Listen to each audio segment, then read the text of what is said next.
O Senhor esteja convosco. Ele está no meio de nós. Proclamação do Evangelho de Jesus Cristo segundo João. Glória a vós, Senhor. Naquele tempo disse Jesus aos seus discípulos: pouco tempo ainda e já não me vereis, e outra vez pouco tempo e me vereis de novo. Alguns dos seus discípulos disseram entre si: o que significa o que ele nos está dizendo? Pouco tempo e não me vereis, e outra vez pouco tempo me vereis de novo, e eu vou para junto do Pai? Diziam, pois, o que significa este pouco tempo? Não entendemos o que ele quer dizer. Jesus compreendeu que eles queriam interrogá-lo, então disse-lhes: estáis discutindo entre vós, porque eu disse, pouco tempo e já não me vereis, e outra vez pouco tempo e me vereis? Em verdade eu vos digo, vós chorareis e vos lamentareis, mas o mundo se alegrará. Vós ficareis tristes, mas a vossa tristeza se transformará em alegria. Palavra da salvação. Glória a vós, Senhor.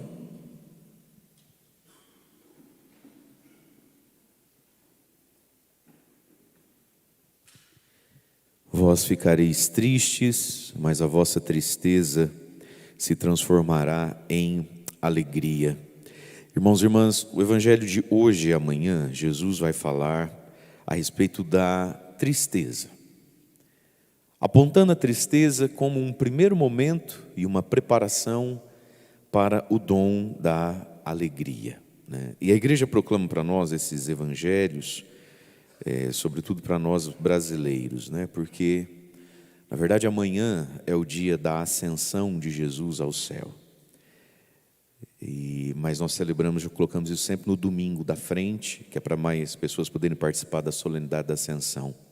Mas amanhã também é dia, então, de iniciarmos a novena de Pentecostes. E nós, como Diocese de Umuarama, que temos por padroeiro o Divino Espírito Santo, e esse ano completamos 50 anos de Diocese, a partir de amanhã todas as paróquias, nas suas missas diárias, vão dar início à novena do Divino Espírito Santo dentro da celebração das missas, e nós também. Mas fechando então esse pequeno parênteses, nós vamos ouvindo essas leituras do capítulo 16 de São João, por causa disso, porque a gente no Brasil coloca a ascensão de Jesus não no dia, mas no domingo perto, para que, né, o maior número de fiéis possa participar. E com isso a gente acaba então desfrutando um pouco mais da riqueza que é o Evangelho de São João, esses diálogos de Jesus que São João deixou anotado para nós.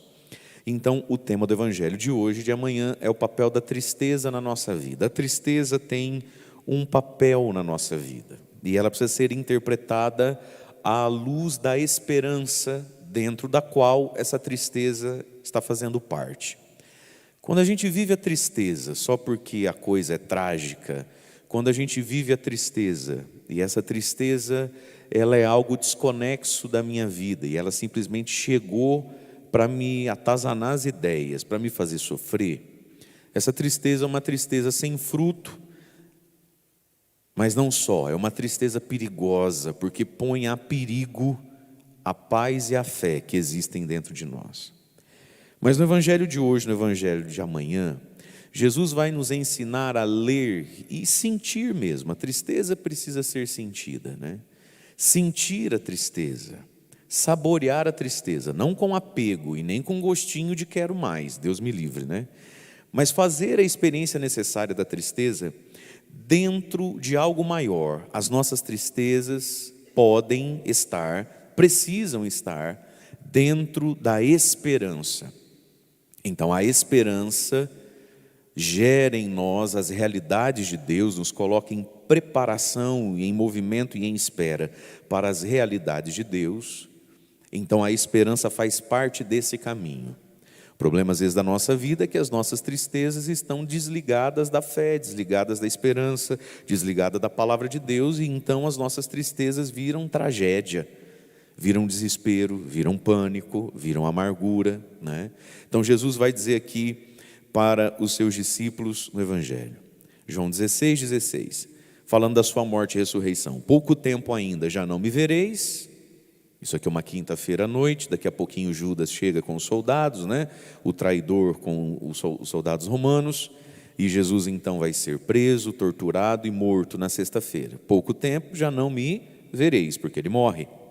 Outra vez pouco tempo, por causa do domingo da ressurreição, e me vereis de novo. E aí os discípulos tinham dificuldade de entender essas coisas, e nós precisamos entender os discípulos, porque para nós é fácil entender esses termos 2000 anos depois e com a testificação da ressurreição, mas vamos nos colocar no lugar dos discípulos ouvindo essas coisas, né? Então diz ali que os discípulos ficavam cochichando entre si, ao invés de perguntar logo para Jesus, os jacu ficavam um perguntando para o outro, você pergunta para ele, eu não vou perguntar para ele, você que pergunta para ele. E você sabe, meus irmãos, que muito do nosso medo de fazer pergunta não é necessariamente, e na maioria das vezes nem é mesmo, não é necessariamente medo da pessoa para a qual eu vou perguntar. No fundo, é um medo, constatação de que o que eu vou te perguntar, eu já devia saber. É por isso que eu estou com medo de perguntar. Esse que é o ponto da coisa. O sujeito é lerdo, atrasado, não prestou atenção na aula, agora ele tem medo do professor. Gente, você acha que precisa ter medo de Jesus? Para que ter medo de Jesus? É que, na verdade, às vezes a gente tem medo de que a nossa ignorância, que o nosso limite venha à tona na frente de outros. E aí esse medo ganha o nome de um pecado, porque ele é fruto então de um pecado, que é falta de humildade. Qual é o problema de Jesus saber e das pessoas saberem que eu não sei? Se isso é um problema, é porque falta uma virtude chamada humildade. Virtude sem a qual ninguém se santifica, e muitas outras virtudes não acontecem se falta a humildade. Mas eles estão então cochichando um com o outro, o que quer dizer? E aí então, versículo 19, Jesus foi delicado, né? Jesus compreendeu que eles queriam interrogá-lo. Jesus começou a ver as caras, as conversas pelas costas ali, um vira para o outro, e Jesus compreendeu que queriam interrogá-lo, e Jesus pensou, tão simples o que eu estou dizendo, mas para quem é besta, né? O que é simples é difícil. Quer ver que eles não entenderam o que eu falei? E Jesus pegou no ar, né, que os discípulos não tinham compreendido. E então vai dizer, vocês estão discutindo o que eu acabei de dizer, por pouco tempo não me vereis, outro tempo, pouquinho tempo me vereis de novo, e aí Jesus faz um anúncio, em verdade eu vos digo, vós chorareis e vos lamentareis, mas o mundo se alegrará. E esse versículo tem dois sentidos. Primeiro, vós chorareis e vos lamentareis, porque os discípulos todos ficaram profundamente tristes, abalados, abatidos, com a prisão, com a tortura, com Jesus carregando a cruz naquele caminho, com Jesus sendo crucificado. Vós chorareis, vos lamentareis, mas o mundo se alegrará. O mundo vai dar risada, desce daí. Se você é Deus, você não é o Filho de Deus, salva você, salva os outros. Quem é Filho de Deus? Quem é? O mundo enquanto possibilidade diabólica, o mundo enquanto descrença, naqueles personagens que passavam aos pés da cruz, o mundo rachou o bico de rir, meu filho. E aqui está, né? Às vezes a derrota, às vezes a dor da igreja e de um cristão, é a alegria e a zombaria do mundo. O irmão, que tem de gente torcendo contra nós não está no gibi. O que tem de gente que fica feliz não quando a gente acerta, mas quando a gente erra. O que tem de gente que fica feliz não quando a gente termina, mas quando a gente fica pelo meio. Satanás tem seus amiguinhos nesse mundo. Jesus tem seus amigos, o demônio também tem. Então esse é o primeiro sentido desse versículo. Mas esse versículo também pode ter um segundo sentido. Vós chorareis e vos lamentareis pela morte, pela cruz, mas também por essa perda de Jesus. Porque vamos aqui nos colocar no lugar dos discípulos. Os discípulos viveram, mesmo depois do Pentecostes, um luto saudável, mas viveram. Porque mesmo Jesus ressuscitando, presta atenção no que o padre vai dizer e explicar, mesmo Jesus ressuscitando, os discípulos perderam Jesus. Porque mesmo ressuscitado e tendo ido para o céu e derramando o Espírito Santo, e eles vivendo toda a missão deles na vida nessa terra, eles nunca mais iam tocar Jesus, ter Jesus, a pessoa de Jesus. Assim é na vida de muitas pessoas também, não é? No nosso coração, você perde alguém, você sabe que foi para Deus, você sabe que foi para o céu. Para o céu ninguém vai de imediato, né? Você sabe, 99% não vai para o purgatório. Então rezemos pelos nossos falecidos, meu irmão, minha irmã, né? Quando morre alguém, que a gente conhece, que a gente ama. Às vezes nem precisa amar tanto, mas alguém que a gente conhece. A gente se consola, dá um tapa nas costas, fala, está com Deus, né? Está no céu. Não, está com Deus, no céu demora. 99% de nós, antes de estar no céu, vai curtir uma temporada no purgatório. Então o que a gente faz pelos falecidos? A gente se confessa, após essa confissão a gente participa de uma missa, e nessa missa, junto com alguma esmola que a gente faz à igreja, né? Que seja na hora da coleta, enfim, que seja algo, um valor simbólico, é uma esmola mesmo. A gente faz esses gestos e aí na missa, quando o padre fala oremos, quando o padre vai mencionando ali na oração eucarística os falecidos, a gente coloca naquela intenção daquele falecido e nem precisa ser dito o nome aqui. Como também não adianta ser dito um nome aqui, aquela fila, parece a lista de chamada do cemitério, tem missa nossa, na verdade. As de domingo, então, Jesus amado. É o que eu falo, meu Deus. Como não adianta ler o nome aqui se quem colocou a alma em questão não está recebendo esse gesto de caridade de alguma alma viva, de algum ser humano, que é a confissão sacramental, a Santa Missa e a esmola em favor da alma dele. Mas fecha parênteses, quando alguém morre então... Isso é um gesto de caridade cristã. Rezar pelas almas do purgatório, né? Veja. Então a gente se consola muito com isso. Está no céu. Tá, grosso modo é isso mesmo. A vida eterna, está salvo. Um dia a gente se reencontra. Mas veja. E o que vai ter de... Quando a gente chegar no céu, o que vai ter de parente nosso, amigo nosso. Que a gente vai chegar no céu e falar assim, oi, fulano. E a gente vai todo serelepe pimpão, vovó, né? Fulano. Vovô, vovó e fulano vai dar aquele abraço sem graça, assim, filha da mãe. Me deixou no purgatório uns trocentos anos, hein? Misericórdia, enfim, se você soubesse como é quente lá. Mas volta aqui. Então a gente se consola com a realidade do céu. Mas mesmo nos consolando com a realidade do céu, e sabendo que está no céu, e sabendo que é para o céu que a gente tem que ir, e sabendo que no último dia a gente vai se encontrar, mesmo assim não dá uma tristeza? Dia das Mães, cadê a mãe? Está no céu, mas eu queria que ela estivesse aqui para dar um cheiro nela, verdade ou não é? Nossa, está no céu. Eu vivi uma experiência assim, só para partilhar com vocês, e cada um tem tantas sobre isso, né? Mas lá na Terra Santa teve um momento que a gente foi visitar o Santo Sepulcro, é uma fila imensa, mas a gente foi rezando, foi cantando, né? É muito interessante essas soluções que o ser humano dá para exercitar seu trabalho, sua profissão. É muita gente lá, em todos os lugares, em muitos idiomas diferentes. Então, para se comunicar, para você conduzir o seu grupo, tem um microfoninho que você coloca aqui na roupa e o seu grupo, cada um ganha um fone de ouvido, dentro do ouvido. Então, você pode estar com 500 pessoas num lugar como esse e só ter 20 pessoas que falam português. Você vai falando aqui tudo que você quer explicar, você pode cantar e todo mundo escuta dentro do ouvido. Nós estávamos num grupo grande, uma fila lá, acho que de umas 3 horas para entrar no Santo Sepulcro. E aí então, a guia passou o microfone, coloquei aqui, fomos rezando o rosário, dentro da orelha de todo mundo rezando, né? E cantando também. Quando foi chegando perto, finalmente, que você vai rodeando o Santo Sepulcro assim, né?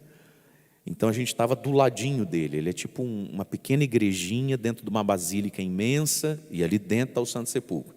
Então a gente foi circulando ele, então dava para passar a mão na parede assim, né? E então quando foi chegando a nossa hora de ir entrando, o nosso grupo, né? E entra de 2 em 2 ali, de 3 em 3 no máximo. Quando foi chegando aquela hora ali, comecei a puxar um outro canto, né? De ressurreição, de Páscoa e coisa desse tipo. E aí eu estava assim, bem encostadinho com a pedra, assim, passando, né? E comecei a puxar aquele canto do movimento catecumenal, o ressuscitou, né? Ressuscitou, ressuscitou, aleluia, né? E naquele momento, eu senti muito viva, na minha lembrança, senti saudade do Luiz Mantovani, nosso irmão, que era catecúmeno, né? E que nas vigílias pascais, junto com toda a comunidade dele, mas ele com aquele vozeirão cantava, né? E uma profunda certeza do céu, da vida eterna, mas ao mesmo tempo, uma dor no coração. Porque pensei comigo, o Luiz, se estivesse aqui agora, ou se um dia tivesse essa oportunidade, ia desfrutar disso com tanta alegria e com tanto sabor. Então, E aquilo me emocionou, não me deixou triste, porque a saudade, a fé na vida eterna, o luto de quem perde um pai, de quem perde esposo, de quem perde filho, não pode ser essa tristeza que nos derruba na cama, estragou o meu dia, não toca nesse assunto, padre. Isso é coisa de quem não é cristão. Mas a tristeza nos visita, a saudade nos visita, o poxa vida, ei rapaz, se ele tivesse aqui, se ela tivesse aqui. Então olha o que Jesus está dizendo para os discípulos: vós chorareis, vos lamentareis, o mundo se alegrará. Primeiro, o mundo mundano mesmo, o mundo que gosta, que tem ódio de Deus, o mundo que gosta de ver o sofrimento do outro na cruz. Mas também vós vos lamentareis, mas o mundo se alegrará, no sentido, irmãos e irmãs, de que as nossas tristezas também são a preparação para a alegria dos outros. E aqui está um valor da nossa própria tristeza, saber ofertar a Deus as tristezas que vêm junto com o sacrifício necessário para realizar as boas obras, a fidelidade e a fé. Enquanto você chora, alguém se alegra. Quantas vezes a gente serve a Deus e só Deus sabe como a gente está por dentro? Quantas vezes a gente dá um sim a Deus e só Deus sabe da nossa tristeza, dos nossos dramas, seja na obra de evangelização, mas seja dentro de casa. Você que é pai e mãe, se você é sadio da cabeça, você fez isso muitas vezes, você não mostrou a sua tristeza, porque tem coisa que criança não precisa ver nem saber. Se você é sadio da cabeça, você não chega em casa esparramando a tua tristeza em cima de mulher, marido, filho. Você é capaz de saber: agora não é hora de gritar nem de chorar, agora é hora de sorrir. Não é assim? Por quê? Olha o que Jesus está dizendo: o nosso choro também prepara de algum modo a alegria do mundo e das pessoas. Mas, quando Jesus aqui, vocês vão chorar e se lamentar e o mundo vai se alegrar, então esse é o segundo sentido, né? É no sentido de que o mundo vai se alegrar como nós. Jesus ressuscitou, a gente lê a Bíblia, que coisa maravilhosa, e isso é a nossa alegria. Mas para os discípulos, enquanto eles estavam na terra, isso que foi alegrando até mesmo os pagãos, depois de algum tempo, como a gente ouviu aqui na primeira leitura, lá na cidade de Corinto, os pagãos se alegraram, né? Mas para o discípulo que andou com Jesus, essa alegria, de vez em quando, tinha a beliscadinha da tristeza, a beliscadinha da saudade, a beliscadinha do poxa vida. Eu queria voltar e contar para Jesus, e Ele não está aqui mesmo agora, pele, osso, cabelo, barba, abraço, né? Para ouvir, para celebrar. Então esses são os dois sentidos do vós chorareis, vos lamentareis, o mundo se alegrará. Pergunta para quem está do seu lado: está dando para entender ou ele vai fazer homilia até meio-dia hoje? Fala: não, a gente tem que almoçar, pelo amor de Deus. Isso. Segunda coisa, Jesus vai dizer: vós ficareis tristes, mas a vossa tristeza também se transformará em alegria. E essa alegria é a alegria da ressurreição, da vinda do Espírito Santo. Mas posto tudo isso, meus irmãos, hoje, quinta-feira, dia de adoração ao Santíssimo, dia da gente, junto com o ato maior da fé, que é a comunhão, estender isso ao longo do dia em algum momento de adoração. Vamos entregar ao Senhor as nossas tristezas e pedir que as nossas tristezas tenham sentido. Pedir que as nossas tristezas não nos paralisem no bem que tem que ser feito, né? Que a gente saiba lidar melhor com os nossos fracassos, com as nossas dores, com as nossas percas, né? Veja, não é porque às vezes a gente fracassa em alguma coisa, não é porque a gente às vezes é rejeitado por alguém que a gente perdeu a nossa utilidade. Isso está na primeira leitura. Paulo chegou em Corinto, todo sábado ia na sinagoga, discutir com eles, pregar com eles, bem no estilo de sinagoga judaica, né? Onde existe até os debates, enfim. Até que dá tudo errado naquela sinagoga de Corinto. Só que Corinto é uma cidade majoritariamente pagã. Ela tem uma sinagoga, ela tem uma comunidade de judeus. Paulo é judeu, Paulo tem direito de pregar porque ele é um fariseu de nascimento, enfim, ele é judeu. Mas a cidade de Corinto é uma cidade portuária, né? E Corinto vivia do jeito que o diabo gosta. Corinto era virada no saci, gente. É na carta aos Coríntios que Paulo vai dizer que mulher não pode cortar cabelo, porque o cabelo é o véu da mulher. Por quê? Porque em Corinto as mulheres raspavam a cabeça como um gesto de adoração a uma deusa maluca lá, que eu não vou arriscar falar o nome, porque está com o nome na cabeça, não tenho certeza se é esse. Há um satanás lá, para essa deusa. E eles tinham as sacerdotisas, todas elas carecas. das orgias sexuais em público, nas praças, para pedir colheita, para pedir chuva. E Corinto era uma cidade que tinha um porto, então entrava e saía homens de várias nações ali, de vários deuses, e esses cultos de orgia sexual. Então muitas mulheres tinham o cabelo rapado ou muito curtinho. Você olhava e falava, ela teve piolho ou ela é sacerdotisa lá da baguncinha?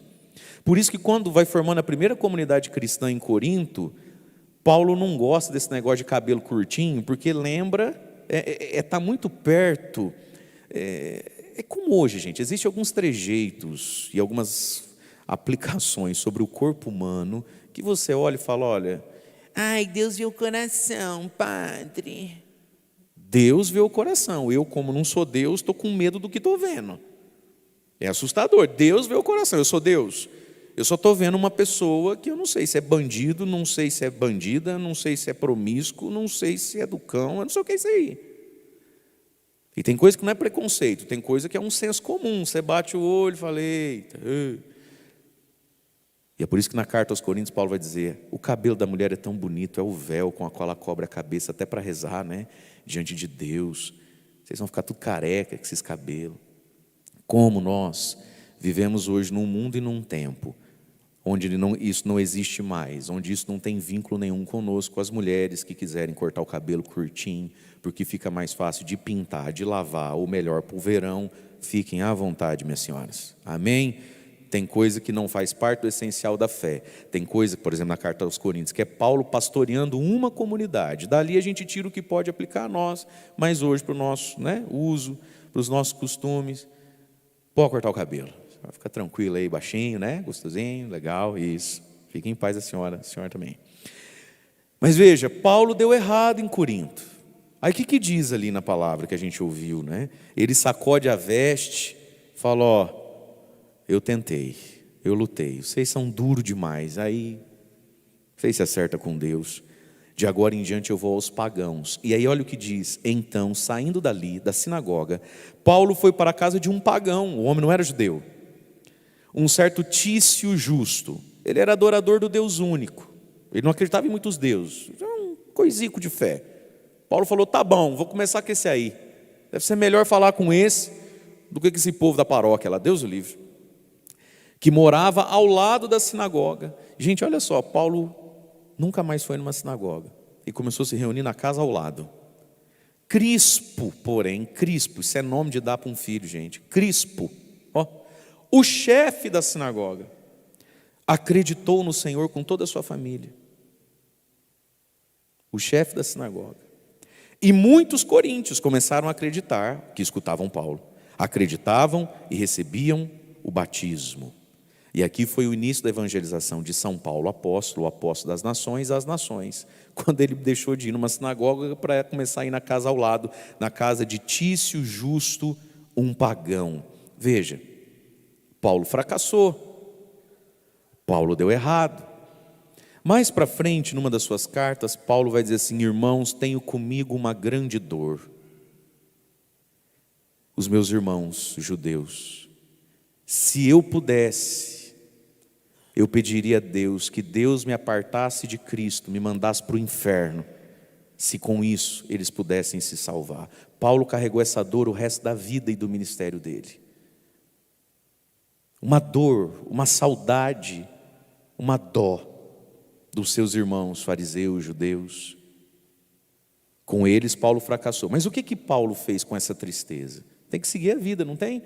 Ele sai dali e começa de novo. Ele não foi útil e nem foi acolhido na maioria das sinagogas, mas foi útil e foi acolhido na vida do Crispo, na vida do Tício, na vida dos pagãos.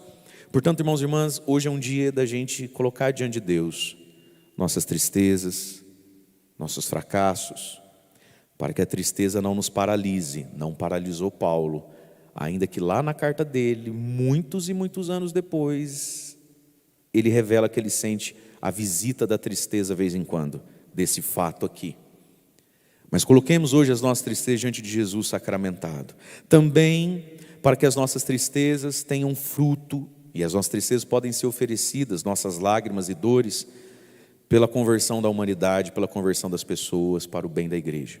Terceiro, pedindo que as nossas tristezas não nos amargurem, não nos tornem pessoas azedas, sem esperança, pessoas cegas, que só enxergam a tristeza dentro da própria tristeza e não enxergam a tristeza como algo de onde Deus vai tirar algum bem.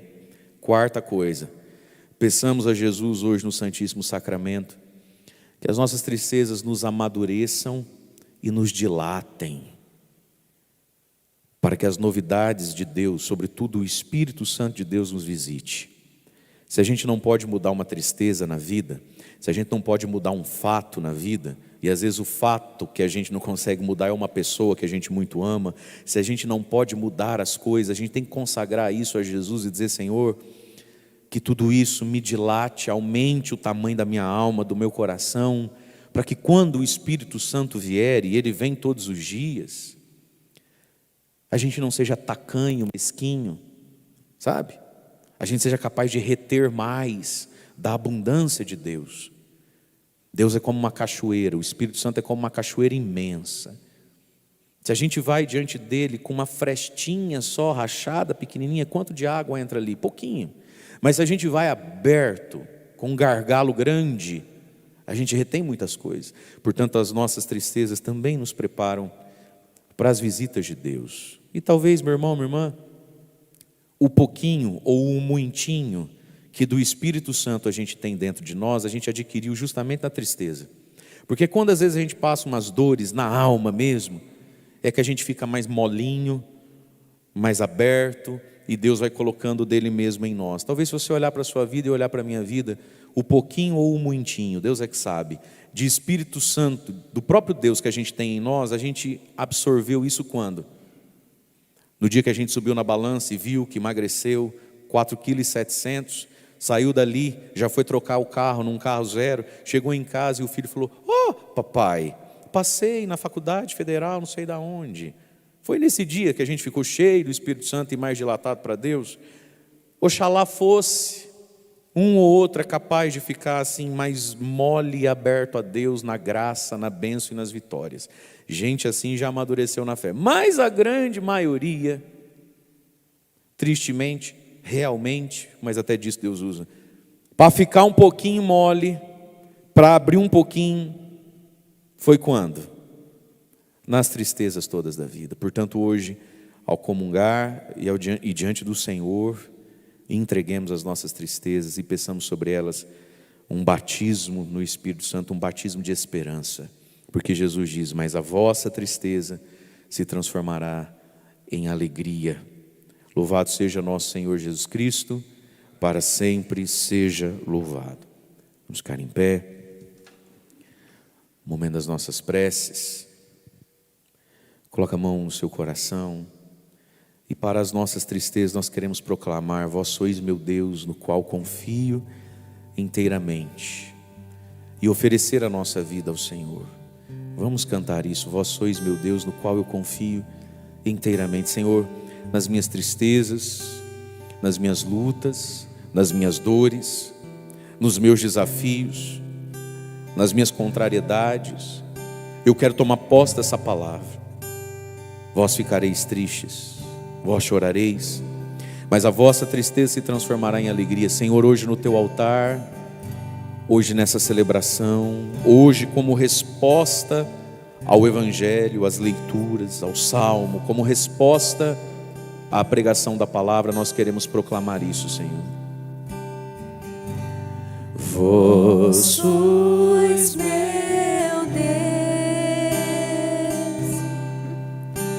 no qual confio inteiramente. Vós sois meu Deus, Vós sois meu Deus.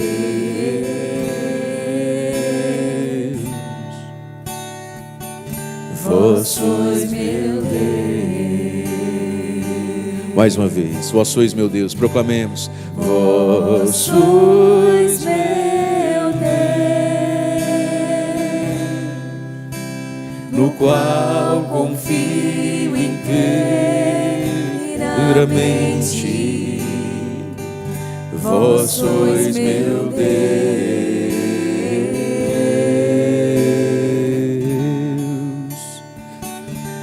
vós sois meu Deus. E diga a Ele, mesmo na tristeza, nas dores, Tua é a minha vida. nos fracassos, Eu escolho decidir por Ti. mesmo tendo tantos caminhos pela frente, no altar, No altar eu me entrego. e renova a minha vocação, e Nova minha vocação. mais uma vez, Tua é a minha vida, Senhor. Tua é a minha vida. Eu escolho Eu escolho decidir por Ti. hoje e sempre, na alegria ou na tristeza, no altar eu me entrego. No altar eu me entrego. Renova minha vocação. Renova minha vocação. Ergue seus braços, ergue a sua voz. Proclamemos, irmãos, proclamemos isso. Vós sois meu Deus, No qual confio, no qual confio inteiramente. Vós sois meu Deus. vós sois. Vós sois meu Deus. E apresentemos, irmãos e irmãs, as nossas necessidades particulares, os nossos pedidos. Cada um tem o que pedir, o que suplicar ao Senhor. Entreguemos nas mãos de Jesus, pela intercessão do glorioso São José, os nossos impossíveis, as nossas esperas. Oremos, irmãos e irmãs, por todos aqueles que nos pedem oração, por todos aqueles que precisam de oração. Acolhei ao Senhor nossa prece, nosso pedido, nossa súplica. Recebei a nossa esperança. Tudo isso, Senhor, nós os pedimos em nome de Jesus Cristo, vosso Filho, nosso Senhor, que convosco vive e reina, na unidade do Espírito Santo. Amém.